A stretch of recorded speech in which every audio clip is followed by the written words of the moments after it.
1839 Paris की खामोश laboratory में अलेक्जेंडर एडमंड बेक्रेल ने पहली बार देखा कि सनलाइट एक इलेक्ट्रोड पर गिरते ही छोटे से करंट को जन्म देती है।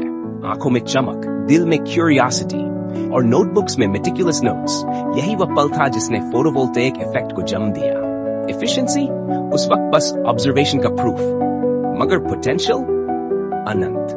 1883 न्यूयॉर्क की वर्कशॉप में चार्ल्स फ्रिट्ज अपने सेलेनियम और गोल्ड के साथ एक्सपेरिमेंट्स कर रहा था। हर लेयर, हर कोटिंग, हर कनेक्शन उसे एडमंड के विजन से करीब ले जा रही थी। जब सनलाइट उस सोलर सेल पर पड़ी, छोटे से करंट ने साबित कर दिया कि थ्योरी को रियलिटी में बदला जा सकता है।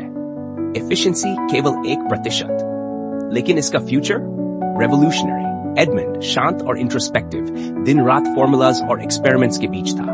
वह हर ऑब्जर्वेशन को समझना चाहता, हर एनोमली को नोट करता। उसकी दुनिया थी quiet labs, candle lit rooms और साइंटिफिक जर्नल्स। हर मोमेंट में वो सोचता, क्या ये फिनोमेनन प्रैक्टिकल वर्ल्ड में भी काम करेगा? वहीं चार्ल्स, रेस्टलेस और हैंड्स ऑन इन्वेंटर, अपने टूल्स और रॉ मटेरियल्स के बीच गुजरता। हर फेलियर उसे चैलेंज की तरह लगता। हर स्पार्क, हर एरर उसे अपनी गोल के करीब ले जाता। वह रूफटॉप या लैबोरेटरी में नहीं, बल्कि अपनी वर्कशॉप की आवाजों में अलाइव था। एडमंड ने थ्योरी का फाउंडेशन रखा, फ्रिट्ज ने उसे डिवाइस में ट्रांसफॉर्म किया। एडमंड के विजन के बिना फ्रिट्ज के हैंड्स ऑन क्रिएशन संभव नहीं था। फ्रिट्ज की परसिस्टेंस के बिना एडमंड की डिस्कवरी प्रैक्टिकल एप्लीकेशन तक नहीं पहुंचती। उनकी डिस्कवरीज उस समय अननोटिस्ड थी। एडमंड का फोटोवोल्टेइक इफेक्ट साइंटिफिक क्यूरियोसिटी पर था। फ्रिट्ज का सोलर सेल इंडस्ट्री रेडी नहीं था, मगर उनके कंबाइंड एफर्ट्स ने बीज बोया जो आज की सोलर पावर्ड दुनिया का आधार है। 1849 और 1883 पेरिस और न्यूयॉर्क, 2 कॉन्टिनेंट्स, 2 अप्रोचेस। एडमंड की पेशेंस की परसिस्टेंस, थ्योरी और प्रैक्टिस, साइलेंस और एक्शन, अलग मगर इंटरकनेक्टेड। आज जब हम अपने रूफटॉप्स पर सोलर पैनल्स देखते हैं, जब विलेजेस में बिना ग्रिड इलेक्ट्रिसिटी पहुंचती है, तब हम उनके विजन और एफर्ट को याद कर 2 नाम, 2 जर्नीज, एक लेगेसी। हर स्पार्क, हर एक्सपेरिमेंट, हर फेलियर, वो सब आज की रोशनी का हिस्सा है।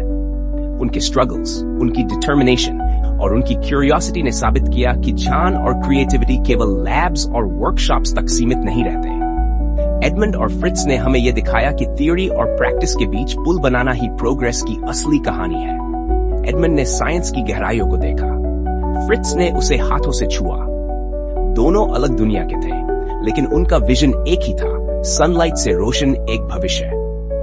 आज भी जब कोई बच्चा अपनी छत पर लगी सोलर पैनल को देखता है, जब कोई गांव में पहली बार इलेक्ट्रिसिटी की रोशनी में पढ़ाई करता है, तो एडमंड और फ्रिट्ज की साइलेंट कंट्रीब्यूशन सामने आती है। हिस्ट्री में उनका नाम इतना लाउडली नहीं लिखा, मगर उनकी डिस्कवरीज हर घर में गूंजती हैं। Sometimes the smallest spark lights the biggest future.